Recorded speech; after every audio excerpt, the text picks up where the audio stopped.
뇌전증에 대해서 부모님들한테 꼭 요청하고 싶은 게요. 보면은 재활 치료를 하든 아니면은 뭐 현대의학적인 치료를 하든 한의학적인 치료를 하든 간에 아이에게 상황을 꼭 충분히 설명해주고 그 다음에 이후에 선택할 수 있는 게 뭐가 되고, 만약에 예를 들어서 항경련제를 먹는다면은 그 후에 삶이 어떻게 된다라든지, 네가 먹는 약의 효과는 어떻고, 그 다음에 혹시나 부작용도 이런 거 있을 수 있다. 그럼 엄마한테 항상 얘기를 해라. 그러는데 그런 얘기를 안 해주면 애들이 겁내서 설명을 안 해줘요.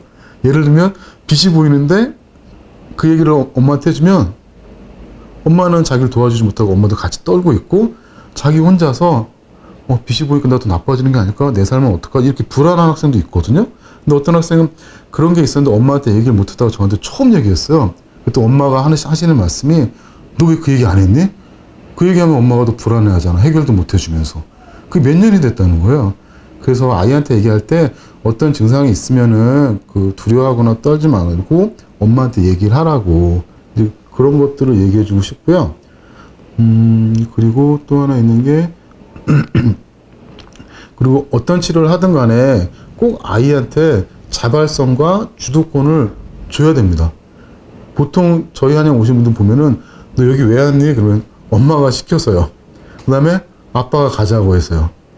그러면 그 아이들 답변이 어떻게 나오냐면요.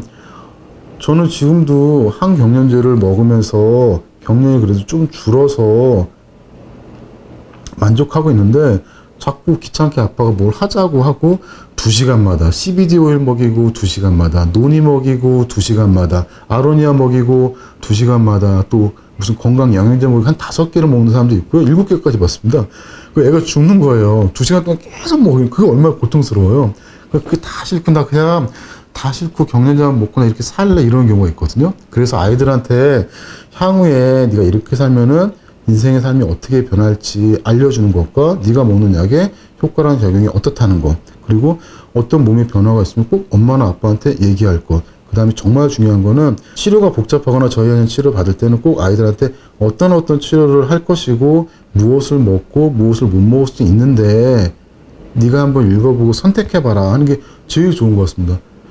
왜냐면 그 얘기를 안 해주면 아이들은 조그만 알약 몇 개 먹고서 경련이 조금이라도 멈추면 난 그거로 만족하는데, 뭐는 먹어야 되고 뭐는 못 먹어야 되고 이런 것들이 아이들은 스트레스로 작용을 해요. 그래서 이제 비자발적인 치료를 하게 되는데, 비자발적이고 비주도적인 치료를 하게 되면은 아이들한테 그건 치료가 아니고 스트레스입니다.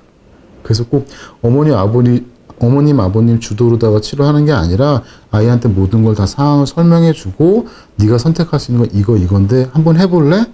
이렇게 권해줘야 되는데, 청소년들한테 무조건 이리 와 끌고 가는 거는 아이들한테는 비자발적이고 비주도적인 치료예요. 그런데 그런 게 왜 중요하냐면요. 그 뇌과학적으로 우리가 움직임을 할 때도 그렇고요. 일을 할 때도 그렇고, 내가 자발적으로 내가 주도적으로 할 때는 똑같은 행동을 하는데 뇌에서 새로운 세포가 생겨난다고 합니다. 예전에 이제 쥐를 가지고 실험용 쥐를 갖고서 실험을 했는데, 물에 빠뜨렸을 때 엄청나게 달리게 해주고, 그 다음에 그 우리 옆에 다람쥐통을 만들어서 자기가 원할 때마다 헬스장 가는 것처럼 운동할 수 있게 해주고 똑같이 해줬는데, 운동량이 많은 물에 빠진 쥐는 뇌세포가 생기질 않았어요. 근데 자기가 언제든지 원할 때 다람쥐통을 돌 수 있는 쥐는 뇌세포가 처음으로 생긴 거예요. 현대의학적으로 뇌세포가 생기지 않는다고 보거든요. 근데 뇌과학적으로는 생겼어요.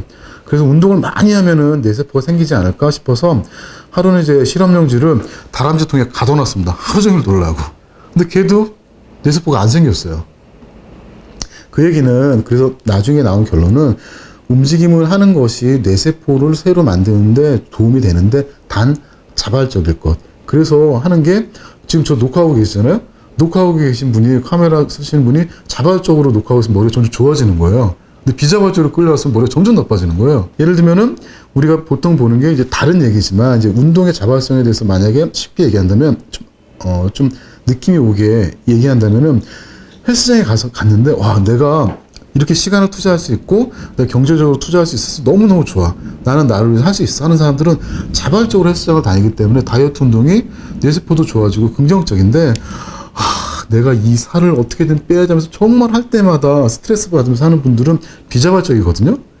예를 들면 학교 가서 공부한 애들도 자발적으로 공부한 애들 점점 성적이 좋아지는데 엄마가 시켜서, 엄마가 비교해서, 남들이 뭐라 해서 내가 창피하지 않으려고 하면서 비자발적으로 하는 애들은 머리가 나빠져요. 오히려 자발적으로 그냥 잠자는 애들도 머리가 좋아질 수 있다는 얘기죠. 좀 이게 파라독스한 얘기겠지만 그런 것처럼 운동이든 치료든 공부든 여행이든 항상 아이가 이제 컸으니까 자발적으로 했을 때 더 뇌가 좋아지고요. 거기에 대해서 아이들한테 주도권을 꼭 줘야 됩니다. 아이도 이미 많이 컸거든요. 정말 중요합니다. 자발적인 게. 그래서 저도 자발적으로 일하기 싫으면 그냥 퇴근해 버립니다.